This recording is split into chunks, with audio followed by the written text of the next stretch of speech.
आज अपन सभी भगवान जिनेश्वर महावीर स्वामी का मंगल स्मरण करते हुए प्रारंभ करते हैं। ओम नमो जिनाणम।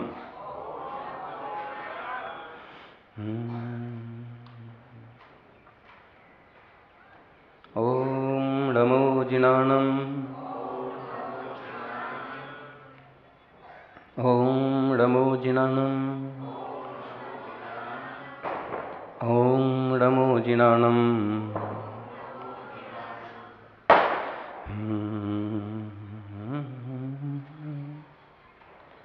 ईशिसुरासुरमणुसिन्धुवन्दितं दोदघादिकं मुमलम् पडमामि बद्धमानं तित्थं धम्मस्य कतारम्। शेषे पुंतिथैरे ससव्यसिद्धि विशुद्ध स्वभावे समणे अणानदंसनं चरित्र तव वीर्यायारे ते ते सवे समगम प्रत्येग मेघ प्रत्येगम वन्दितार्हन्ते सभ्ये सिंहांसे खिते। आदिसायर सूर्यं महावीर कीर्तिमुनि पवरम् सम्मदिसायर विमलं मुक्तिपहं नायकं वन्दे। जयकारा। आदिम तीर्थेश्वर आदि विधाता देवाधिदेव महादेव आदिनाथ भगवान की, वर्तमान जिन शासन नायक वर्धमान महावीर भगवान की, आचार्य श्री आदि सागर जी महाराज की, आचार्य श्री महावीर कीर्ति महाराज की, तपस्वी सम्राट गुरुदेव आचार्य श्री सन्मति सागर जी महाराज की, आचार्य संत की जय।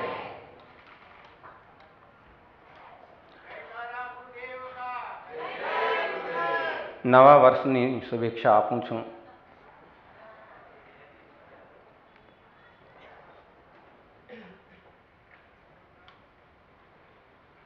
नवा वर्षाची शुभेच्छा।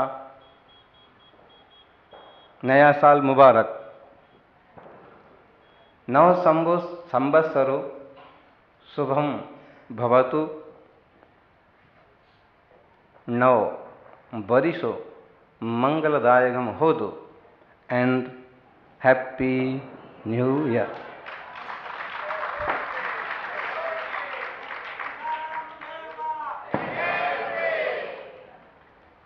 नया साल प्रारंभ हुआ है और सच में भारतीय संस्कृति का और जैन संस्कृति के हिसाब से तो आज पहला दिन है। भगवान महावीर स्वामी मोक्ष पधारे और साल का आखिरी दिन और आज का दिन पहला दिन कार्तिक शुक्ला एकम। तो इस नए साल के संबंध में हम कुछ चिंतन करें और अक्सर दो पंक्तियां हम बोलते हैं कि नई खूबी नई रंगत नए अरमान पैदा कर।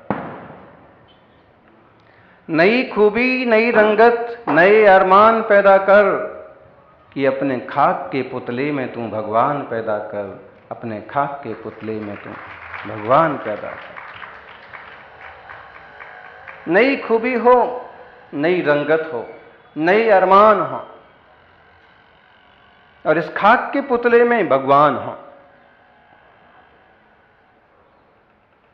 महावीर स्वामी ने हमें प्रैक्टिकल करके दिखाया कि नई खूबियां क्या होती हैं, नई रंगत क्या होती है, नई संगत क्या होती है, नई पंगत क्या होती है,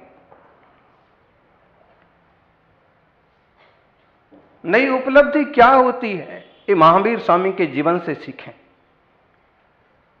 नई खूबी नई रंगत नए अरमान। चाहतें बहुत होती हैं दिल में, लेकिन नई हो कोई जरूरी नहीं है। अपने खाक के पुतले में तू भगवान पैदा कर। हर एक शरीर खाक मिट्टी से बना हुआ है, माटी का पुतला माटी में मिल जाएगा। मान गुरु का कहना नहीं तो पछताएगा, माटी का पुतला माटी में मिल जाएगा। साले दो साले तू निस्ते नए ओढ़े, मखमल के गद्दे पे तू नित सोए। 2 गज कफन में बंधा तू चला जाएगा, माटी का पुतला माटी में मिल जाएगा। शरीर की संरचना माटी की ही है। हम जब गौमटसार कर्मकांड का स्वाध्याय करते हैं तो वहां पुद्गल की 23 प्रकार की बरगड़ाएं बताई हैं। सबको पुद्गल की ही बरगड़ा कहा है। और नो कर्म संबंधी हो, कर्म संबंधी हो, चाहे वह मन संबंधी हो कि वचन संबंधी हो, वह प्रकार हो सकते हैं, लेकिन हैं सब पुद्गल, माटी। तो हमारा ये जो शरीर है एक कर्म नो कर्म की संरचना है, और एक तरह से यह पुद्गल है। मैं शरीर नहीं हूं, ऐसा भेद ज्ञान हो, नई खूबी हो जीवन में। भाई साहब की एक खूबी है कि बातों बातों में किसी को भी अपना बना लेते हैं। पंडित जी की खूबी है कि बातों बातों में लोगों को अनुशासन के लिए प्रेरित कर देते हैं। महाराज जी की खूबी है कि बिना किसी का मन दुखाए और युवाओं को भी सही रास्ते पर ले आते हैं। खूबियां, किसी में अच्छी खूबियां होती हैं, किसी में बुरी खूबियां होती हैं। बुरी खूबी को हम बोलते हैं गंदी आदत, और अच्छी चीज को बोलते हैं हम खूबी। बुरी आदतें, बुरी बातें तो बहुत लोगों में होती हैं, लेकिन अच्छी आदतें बहुत लोगों में नहीं होती। सौभाग्यशाली हैं वे लोग जिन्हें भगवान महावीर स्वामी का दर्शन मिलता है। सौभाग्यशाली हैं जिन्हें जन्म से ही अहिंसा का दर्शन मिला, सदाचार और शाकाहार मय मंगलमय शुभ परिवार मिला। वरना ये जो खूबियां आपको सहज उपलब्ध हैं, कई ऐसे लोग हैं संसार में जिन्हें इनके दर्शन भी दुर्लभ हैं। बहुत देश ऐसे हैं कि वहां अहिंसा और शाकाहार की कल्पना एकदम बेमानी, और कोई जरा सा शाकाहारी अहिंसक मिल जाए तो भगवान जैसा माना जाए। लेकिन कई सारी चीजें आपको बचपन से और जिन शासन में जन्म लेने से मिली। कौन सा पुण्य किया है आपने? बोलो बच्चों, मिंडा परिवार में जन्मे तुम लोग, कौन सा पुण्य किया था पिछले जन्म में? जिसमें दादा ने दीक्षा ली है, दादी दीक्षा ले रही है, सब लोग भगवान की भक्ति करते हैं, बिना अभिषेक के पूजन के दर्शन के भोजन नहीं करते हैं। बहुत सारे श्रावक बैठे हैं, युवक बैठे हैं, बताओ कौन सा पुण्य किया था? आप कहोगे हमें नहीं मालूम, हम भी कहेंगे नहीं मालूम। नहीं मालूम है, लेकिन ये पक्का है कि कोई ना कोई महान पुण्य किया है जिससे अच्छे परिवार में और जैन धर्म में जन्म मिला है। वरना कहीं नाली साफ कर रहे होते, कहीं गुटखा चबाते बैठे होते, कहीं किसी छोकरी के पीछे दौड़ रहे होते, कहीं किसी अंडे की दुकान खोल के बैठे होते, कहीं कोई चोरी चाकरी में पकड़े गए होते। ये हो रहा है ना दुनिया में, बहुत लोग हैं ऐसे। आपने भाग्य को सराहिए कि आप वहां प्रभु ने आपको कितना दिया, आपके शुभ कर्मों ने आपको कितना ऊपर लाके रख दिया। हमें ये पता नहीं है कि कौन से पुण्य से हम यहां तक पहुंच गए, लेकिन अब हमें ये ध्यान रखना है कि यहां पर आकर के हम इससे नीचे ना गिर जाएं, हम इससे ऊपर उठें, इससे आगे बढ़ें। इससे आगे बढ़ने का मतलब परिणाम शुद्धि बनी रहे। इससे आगे बढ़ने का मतलब जन्मजात जो व्रत संयम है उसमें कुछ वृद्धि हो। आगे बढ़ने का मतलब पुरखों ने जितना नाम कमाया है उसे सुरक्षित रखें, बढ़ा सकें तो बढ़ाएं। केवल धन संपत्ति से पुरखों का नाम नहीं बढ़ता है, बड़ों का नाम बढ़ता है आपके बड़े आचरण से। धन संपत्ति तो जितनी बढ़ गई, जितनी सुरक्षित रह गई ठीक है, नहीं तो आचार विचार की सुरक्षा बहुत जरूरी। नई खूबियां जीवन में, नई रंगत हो। अच्छी संगत होती है तो अच्छी रंगत होती है, खोटी संगत होती है तो व्यक्ति खोटा बन जाता है, देर नहीं लगती है। जो हमेशा पिक्चर देखता रहेगा उसके जीवन में चालाकी, बदमाशी आ ही जाएगी। जो जिस हीरो हीरोइन को पसंद करेगा लगभग वो उसकी तरह स्टाइल में धीरे धीरे आ ही जाएगा। इधर के बाल इधर, इधर के बाल किधर। जैसी संगति बोलते ना, संगति ही गुण आत हैं, संगति ही गुण जात। संगति ही गुण आत हैं, संगति ही गुण जाए। बांस फांस और मीसरी एक ही भाव बिकाए। मिठाई होती थी मिश्री, एक मिठाई नेचुरल मिठाई समझो, मिश्री जब बनती थी देसी ढंग से तो उसमें कहीं बांस भी फंसा रह जाता था, कहीं बांस का फांस टुकड़ा भी फंसा रहता था। लेकिन जब बेची जाती आज भी बनती है, बेची जाती है तो एक ही भाव मिलती है। इसका 50 रुपए किलो है, 100 रुपए किलो है, उसी भाव से मिलेगा। बांस का टुकड़ा भी उसी भाव तो लेगा।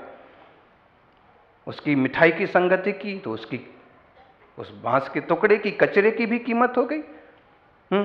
कुल्फी आती थी 1 रुपए वाली, 2 रुपए वाली, जिसमें बांस की लकड़ी फंसी रहती थी बीच में, हैं? अब आप 2 रुपए वाली कुल्फी लो और कहो कि ये बांस की लकड़ी निकाल के मुझे एक कुल्फी 2.25 रुपए में दे दो, 1.5 रुपए में दे दो, मिल जाएगी? वो कहेगा भैया ये इसी की साथ मिलेगी, ये लकड़ी के साथ है। लकड़ी की भी कीमत हो गई। तो जैसी संगत बैठते हैं वैसी रंगत होती है, वैसी कीमत होती है। पंडित जी के साथ बैठने वाले धीरे धीरे पंडित जी जैसे बन जाते हैं, और महाराज जी के साथ बैठने वाले धीरे धीरे महाराज जी भी बन जाते हैं। साधु की सेवा में रहने वाले अक्सर कर जीवन के अंत में साधना का मार्ग ले ही लेते हैं। आप देखना, कभी किसी बदमाश की संगति करो, किसी चालाक छोकरे की संगति करो, किसी चालाक छोकरी की संगति करो, कुछ ना कुछ दाग आप पर लगेगा, कुछ ना कुछ टेंशन आप पर आएगा, कुछ ना कुछ बात बिगड़ेगी, परिवार में उठापटक हो ही जाएगी। क्यों? संगत गड़बड़ हो गई। लोगों की संगत तो प्रभाव डालती है, जड़ वस्तु की संगत भी प्रभाव डालती है। आप देखना, लाल फूलों पर रहने वाले कीड़े अक्सर कर लाल रंग के होते हैं। पत्ता गोभी में पैदा होने वाला जीव पत्ता गोभी की तरह रेशे वाला होता है। फूल गोभी में फूल गोभी के रंग वाले जीव होते हैं। अक्सर कर कुछ ऐसे फल, ऐसे फूल हैं कि जिनमें उसी कलर के कीड़े होते हैं, पहचानना मुश्किल। बैगन को खाने का इतना निषेध किया, वास्तव में निषेध नहीं करना, बैगन तो बहुत अच्छी चीज है, लेकिन उसमें 2 समस्याएं रही। एक तो वह बहुत गैस्ट्रिक होता है, बात करता है, मतलब बीमारी का एक खतरनाक स्रोत। और दूसरी बात कि उसमें प्रायः करके उसी रंग का जीव अंदर हो सकते हैं, बहुत बीज भी होते हैं, इसलिए उसको एक तरह से निषेध कर दिया।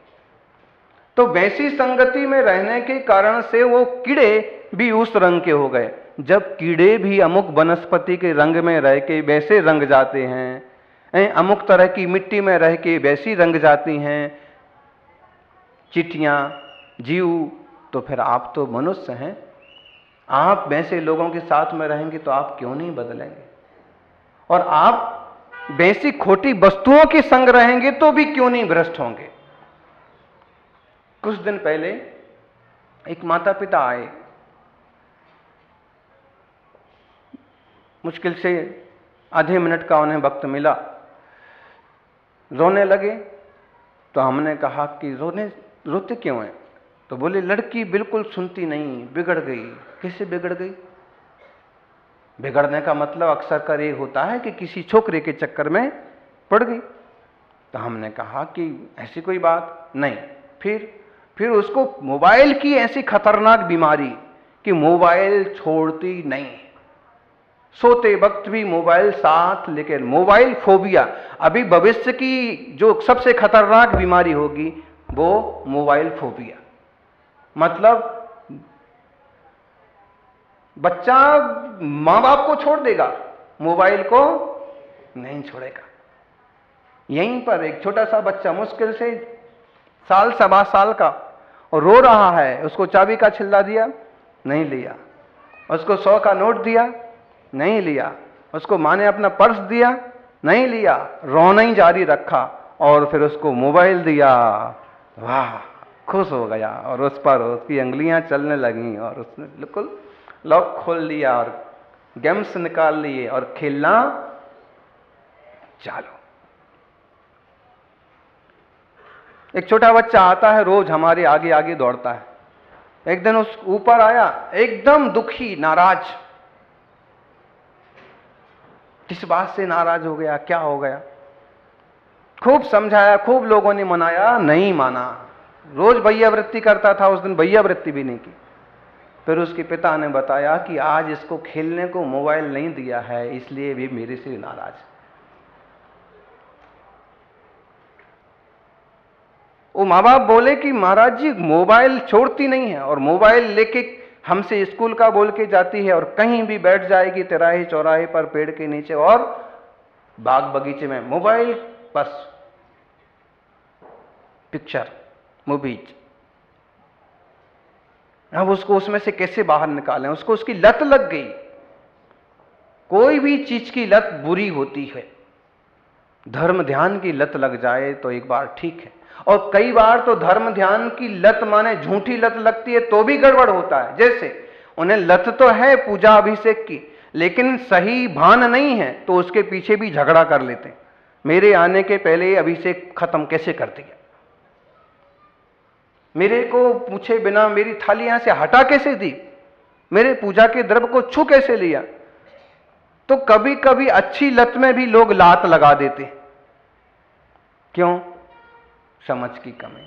हम अच्छी विवेकपूर्ण जो लत है, आदत है, भावना है, वो जरूर पालें।